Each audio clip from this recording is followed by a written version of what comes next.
Construction વડોદરાને આનું tender આપવામાં આવ્યું છે। 14 કિલોમીટર રોડ છે ચિત્તગઢથી લઈને જુનારા સુધીનો। એણે સ્ટ્રક્ચરના કામ પણ ચાલુ કરી દીધા હતા, પણ થોડા દિવસોમાં કામ ચાલ્યા અને બાદમાં ફોરેસ્ટના કેટલાક અધિકારીઓ ગયા, એના જે વાહનો હતા એ વાહનોને જપ્ત કરીને કામ અટકાવી દેવામાં આવ્યું છે। ત્યારે હવે 1 વર્ષ જેટલો સમય થવા આવ્યો છે, ફરી આ કામ ચાલુ થયું નથી। ત્યારે અહીંયા સવાલ એ થાય છે, કેવડિયાના સ્ટેચ્યુ ઓફ યુનિટીમાં જે પ્રોજેક્ટો આવે છે, હમણાં જે સાપુતારા સ્ટેચ્યુ ઓફ યુનિટીનો જે ગ્રીન કોરિડોર બને છે, એમાં નવું જંગલ કપાવવાનું છે, નવા રોડો નીકળવાના છે, તો રાતોરાત કામો થઈ જાય છે।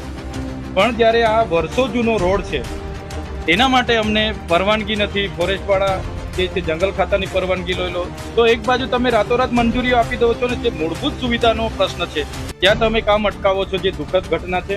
અમારું જે ચિત્તગઢથી જુનારાજનો જે 14 કિલોમીટરનો રસ્તો છે એ રસ્તો બનાવવા માટે અમે પહેલાં તો ડૉક્ટર દર્શનાબેન દેશમુખ ધારાસભ્યશ્રી એમને પણ રજૂઆત કરેલી અને માનનીય સંસદ સભ્યશ્રી મનસુખભાઈ વસાવા સાહેબને સાથે રાખીને અમે અગાઉ આવેદનપત્ર પણ આપ્યું હતું, પણ એનું પણ કોઈ નિરાકરણ આવ્યું નથી।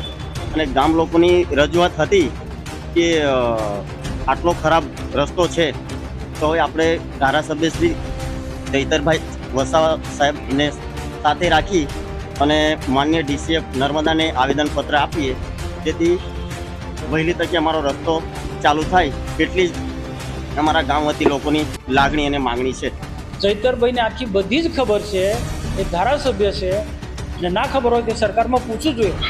સેન્ચુરી રહ્યા હોય, રિઝર્વ ફોરેસ્ટના જે કાયદા કાનૂન હોય ત્યાં સરળતાથી રસ્તા બનતા નથી। આવા વિસ્તારોની અંદર કોઈ પણ વિકાસના કામો કરવા હોય તો ફોરેસ્ટની મંજૂરી લેવી પડે અને બહુ સમય પણ લાગે છે। તો એ પ્રોસિજરમાંથી બહાર નીકળીને રસ્તો હવે બહાર બનવાનો છે, પરંતુ આ પદયાત્રા કાઢીને કંઈ ને કંઈ ચૈતરભાઈ કોઈ આ વિઘ્ન નાખવા માંગે છે।